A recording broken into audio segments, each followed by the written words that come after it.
Olá, meu nome é Clayton, eu sou professor de filosofia e eu desejo conversar com vocês a respeito de Xenófanes e o problema da existência divina.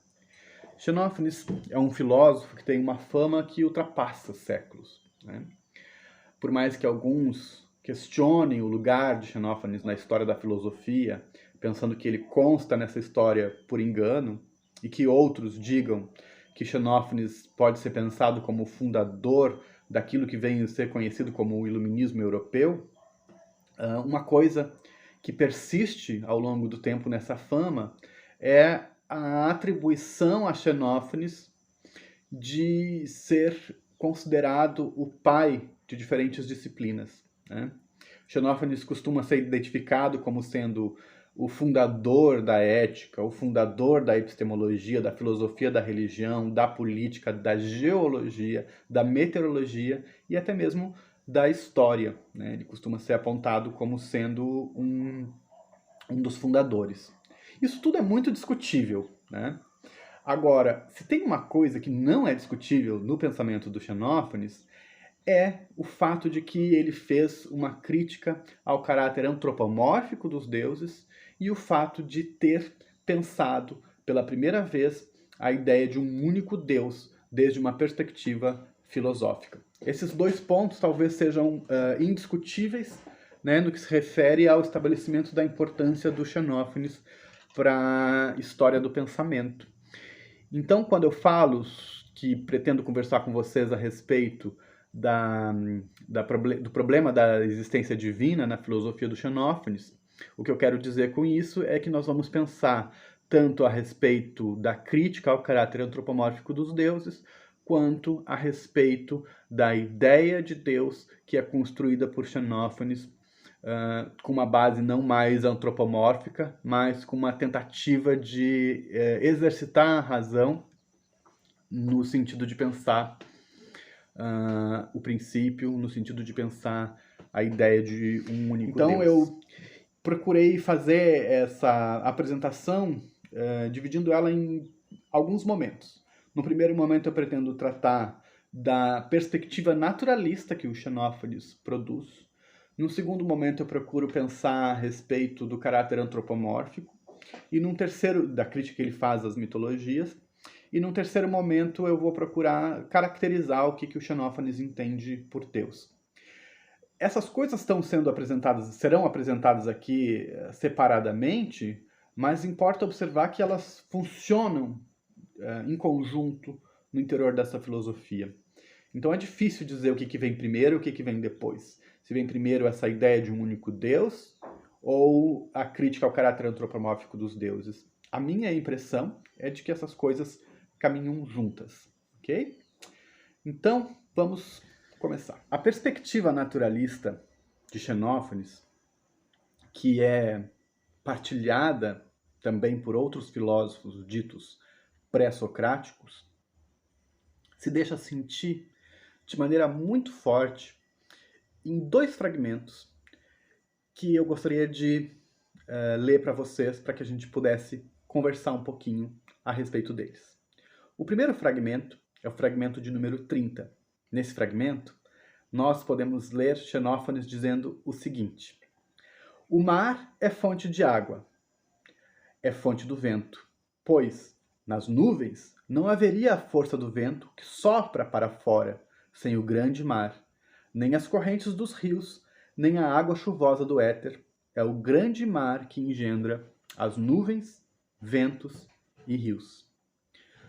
O que nos interessa desse fragmento para que a gente consiga compreender o que significa afirmar que em Xenófanes nós encontramos a instituição de uma perspectiva naturalista.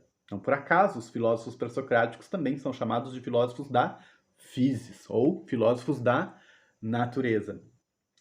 Para a gente entender a importância dessas afirmações que eu acabei de ler para vocês, é interessante a gente retornar um pouco a nossa discussão ao período em que dominavam os deuses e as mitologias E se a gente retorna a esse período, né, e é um período ainda que o Xenófanes está vivendo, ele contribui no processo de desconstrução das mitologias, né?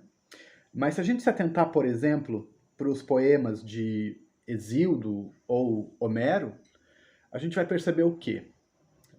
Nós vamos perceber que lá naqueles poemas, sempre que existia a tentativa de explicar um fenômeno, a causa de alguma coisa, em última instância, esse fenômeno encontrava como sua explicação última uma divindade. Ou seja, a causa dos fenômenos do mundo, a causa do mundo, sempre era identificada a um Deus. Vejam que no fragmento de número 30, o Xenófanes não está dizendo que o vento, que as nuvens, que os rios, né, que a chuva, que essas coisas todas são produzidas por deuses. Mas ele está pensando, e isso tem até uma certa semelhança com alguma mitologia que vai situar na divindade responsável pelo mar, a origem de todas as coisas. Mas o que o Xenófanes está fazendo é diferente. Ele está colocando o próprio mar como sendo a causa explicativa desses outros fenômenos.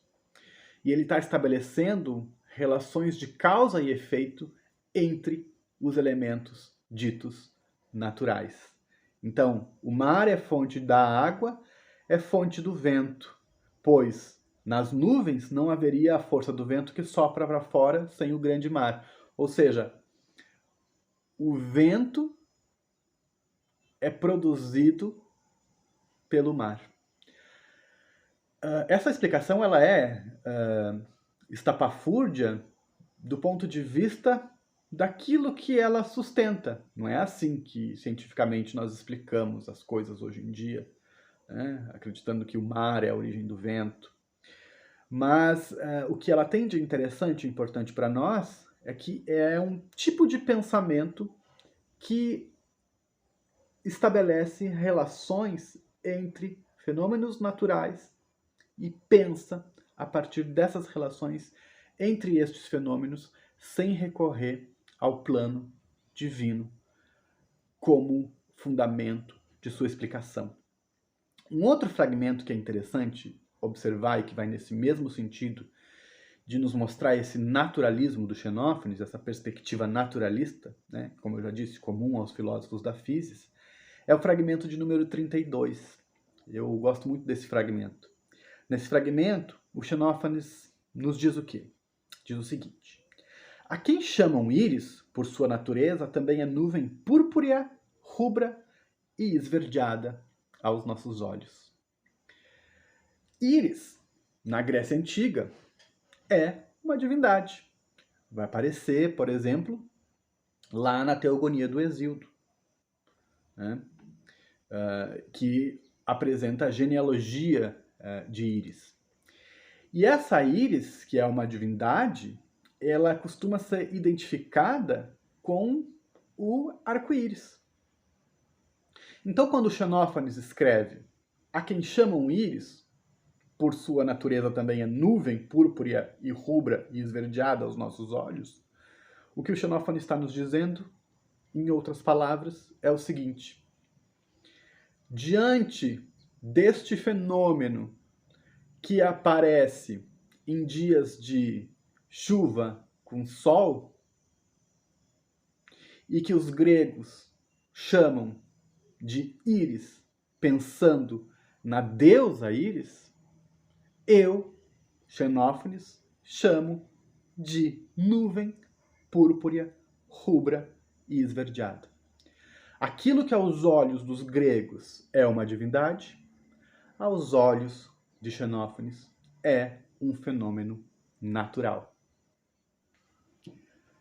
A crítica ao caráter antropomórfico dos deuses no pensamento de Xenófanes costuma ser pensada pelos intérpretes como o efeito de um fato na própria vida do filósofo, que desde muito cedo se viu obrigado a abandonar sua cidade natal, que havia sido tomada pelos persas, e isso fez então que Xenófanes, durante seus 72 anos, né, de existência, vivesse perambulando de cidade em cidade, sem nenhuma espécie de residência fixa.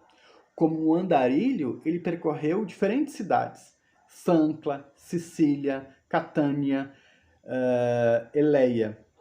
As viagens e o conhecimento com outros povos, no dizer de Donald Schiller, por exemplo, permitiram a Xenófanes colher observações que ele utilizou para criticar a falta de objetividade da mitologia, né?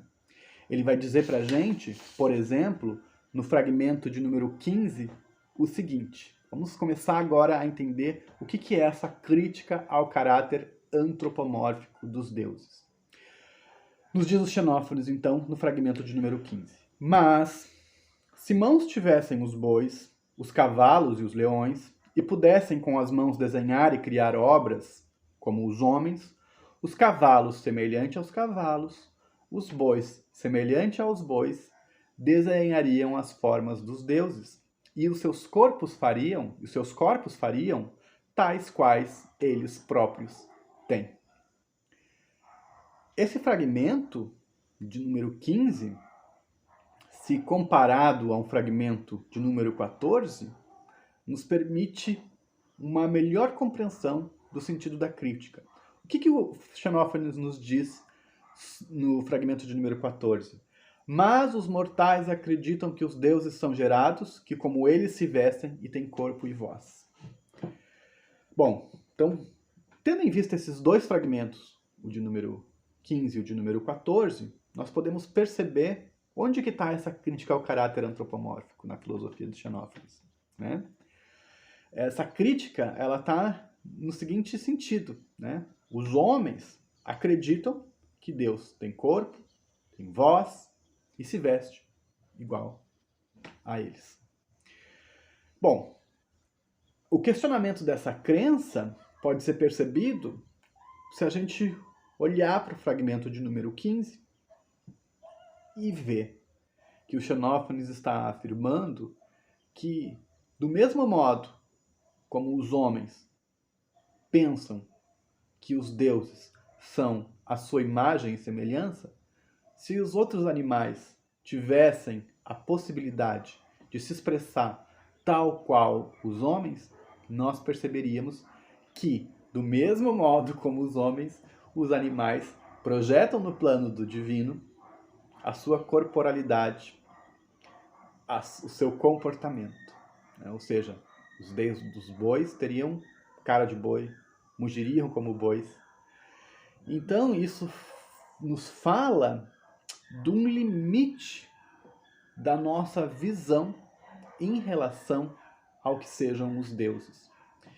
Isso fala que o limite dessa visão é marcado pelo corpo, é marcado pela vestimenta, é marcado pelas nossas próprias crenças e o nosso modo de nos relacionarmos com o plano divino. A essa crítica do caráter antropomórfico dos deuses, em outro fragmento, que não de número 15 e o de número 14, o Xenófanes acrescenta uma diferença, odiernamente nominada como étnica. Então nós vamos ver isso, por exemplo, no fragmento de número 16. Nele, o Xenófanes diz o seguinte: os egípcios dizem que os deuses têm nariz chato e são negros, os trácios que eles têm olhos verdes e cabelos ruivos.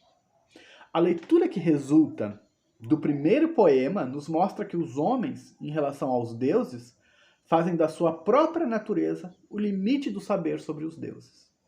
Assim, caso pudéssemos ver as expressões dos animais a respeito do divino, saberíamos que os deuses dos cavalos são cavalos, os bois têm como deuses bois, os leões como deuses leões. O homem torna Deus sua imagem e semelhança, E na produção dessa semelhança aparece a marca de uma etnia, como a gente viu, por exemplo, no caso dos egípcios e dos trácios. Os deuses também levam os traços do povo que os ficcionalizam, seja do ponto de vista de um conjunto de características físicas, seja do ponto de vista dos valores.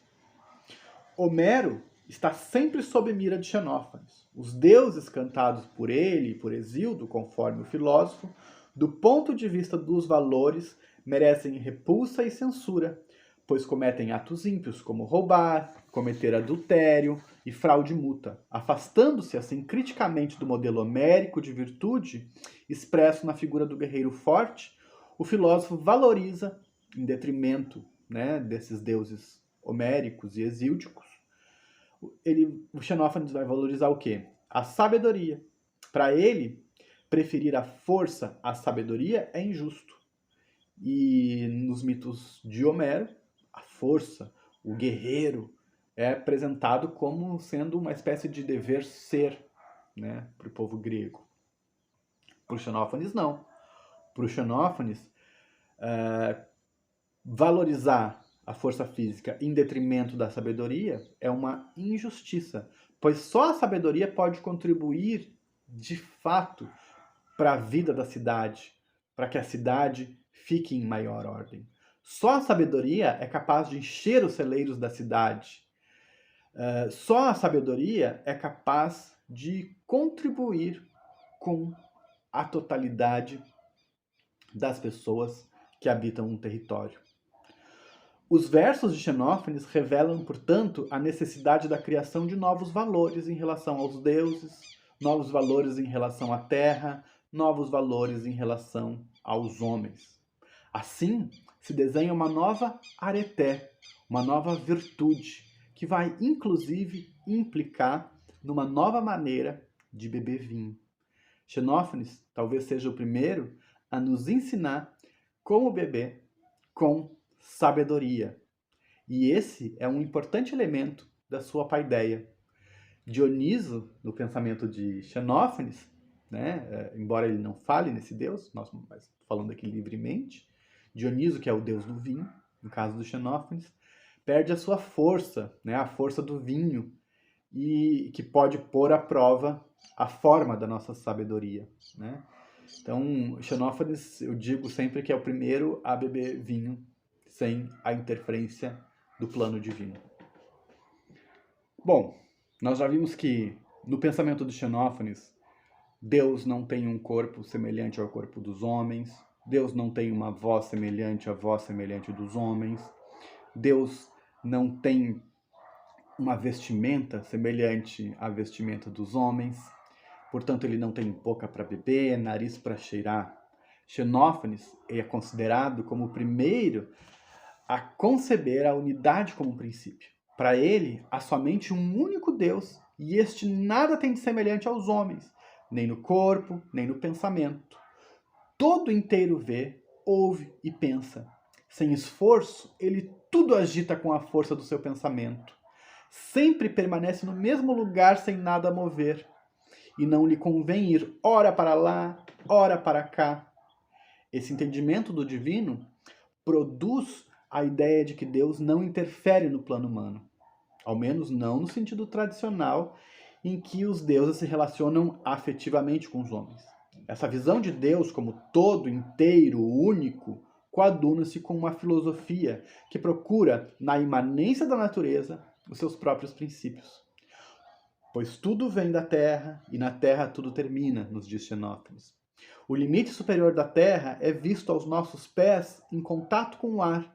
O inferior dirige-se para o infinito, continua Xenófanes. Terra e água é tudo quanto vem a ser e cresce. O mar é fonte de água, a fonte do vento, pois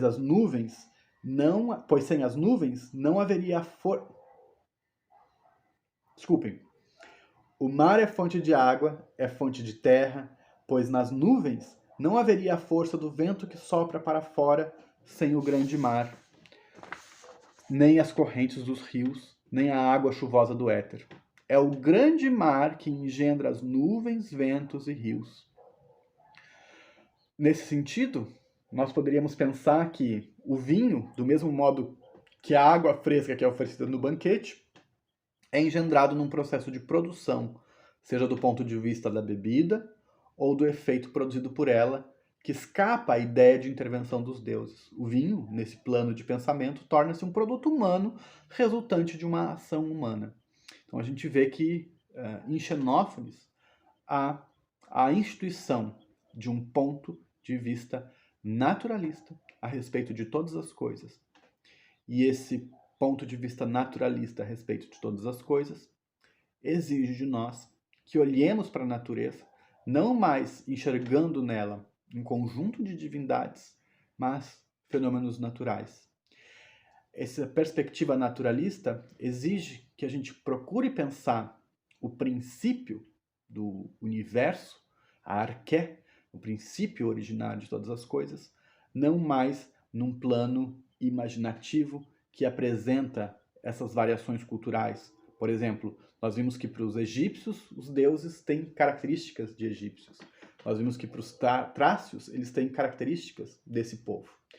Quando Xenófanes aponta para isso, o que ele está querendo nos dizer é que nenhum desses dois povos, por exemplo, conseguiu compreender o que era Deus para além da imaginação, para além da projeção que eles constroem a partir deles mesmos. Bom, era isso que eu tinha a dizer para vocês e muito obrigado por terem assistido até aqui. Se puderem, comentem, porque é bacana eu ver o que vocês estão achando, né, do que está se passando por aqui, para que eu consiga melhorar o nosso processo de interação. Até mais. Um abraço a todos e todas e todes.